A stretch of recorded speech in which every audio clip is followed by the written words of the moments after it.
निशिकांत जी का ट्वीट देखा है हमने, और जो उन्होंने संभावना व्यक्त किया है उससे इनकार नहीं किया जा सकता है।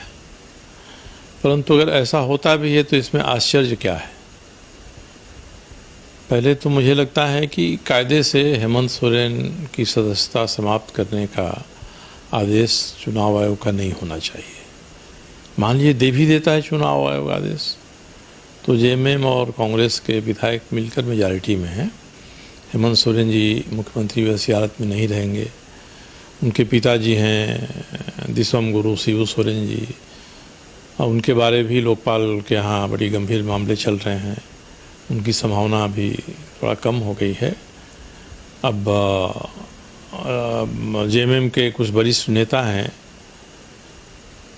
वे चला सकते हैं जेएमएम को तो चलाएंगे, नहीं तो फिर हेमंत सोरेन जी अपनी श्रीमती जी पर भी दाव लगाएं तो मुझे कोई आश्चर्य नहीं है इसमें।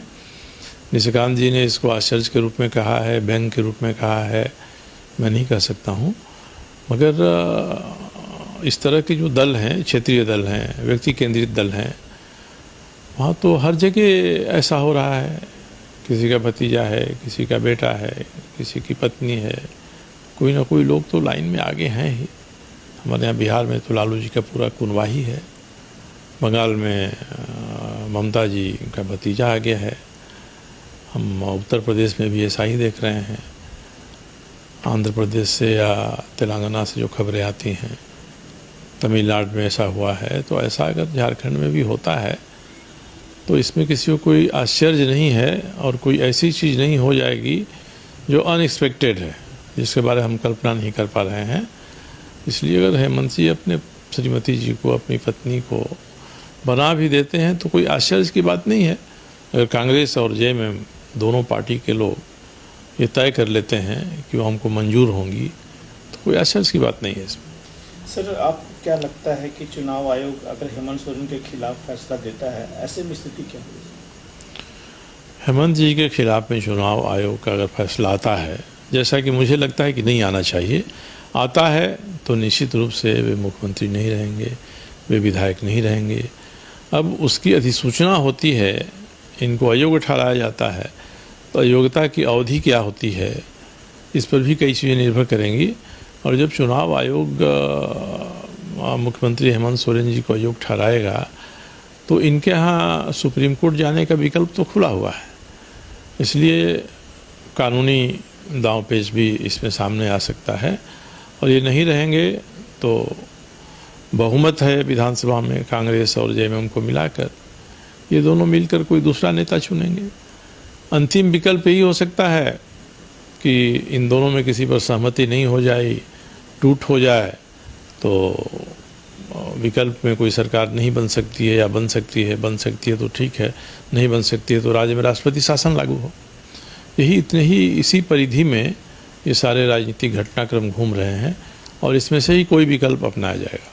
सर, इसमें सवाल ये उठता है कि हेमंत सोरेन के पास लीगल विकल्प क्या होगा सर?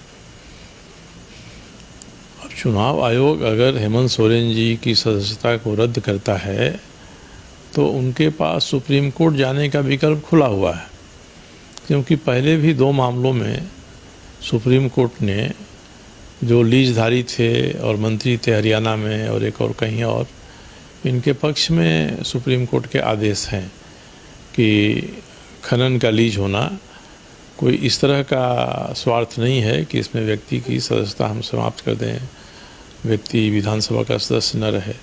तो अगर ये 2 सुप्रीम कोर्ट के आदेश हैं तो सुप्रीम कोर्ट जाएंगे। अब कुछ लोगों का कहना है कि उसके बाद कुछ और अधिनियम बन गए हैं, जीएसटी का अधिनियम बन गया है, ऐसे बन गए हैं। उन अधिनियमों की व्याख्या चुनाव आयोग कैसे करता है? चुनाव आयोग अगर निर्णय खिलाफ में देगा तो निश्चित तौर पे हेमंत सोरेन जी सुप्रीम कोर्ट जाएंगे। ऐसे में क्या लगता है, हेमंत सरकार जा सकती है? अगर चुनाव आयोग हेमंत सोरेन की सदस्यता को समाप्त करने की बात करता है, उन्हें अयोग्य ठहरा देता है विधायक रहने से, तो निर्भर करेगा कि योग्यता की सीमा क्या है, कितने साल के लिए योग्यता है। वो चाहें तो फिर भी मुख्यमंत्री रह सकते हैं, क्योंकि कोई व्यक्ति विधायक नहीं है तो मुख्यमंत्री रह सकता है, मगर वो विधायक बनने के योग्य नहीं है, तब सवाल उठेगा। इस पर भी लोग न्यायालय में जाएंगे कि इसको स्पष्ट करना चाहिए। अगर हमको विधायक रहने से अयोग्य ठहरा दिया तो तब तो हम विधायक नहीं हैं, तो हम मुख्यमंत्री नहीं रहेंगे। मगर केवल सदस्यता समाप्त कर देता है तो बिना विधायक रहे मुख्यमंत्री रह सकते हैं, बाद में चुनाव लड़ेंगे। तो जो भावना है, स्पिरिट है इस अधिनियम की, वो तो यही कहती है कि अयोग्य ठहराने के बाद मुख्यमंत्री पद पर नहीं रहना चाहिए। अब नहीं रहेंगे। लेकिन कह सकते झारखंड में बड़ा उथल पुथल होने वाला है बहुत जल्द, कुछ न कुछ उथल पुथल है। दो ही संभावनाएं हैं कि कांग्रेस और जेएमएम गठबंधन की सरकार हेमंत सोरेन के साथ या हेमंत सोरेन के बिना चलती रहे, या वहाँ के विधायकों को लगता है कि भैया जिस नाव में हम सवार हैं वह नाव बहुत दिन तक डूबने से नहीं बच सकती है, तो समूह बनाकर विपक्ष की तरफ भी आ सकते हैं।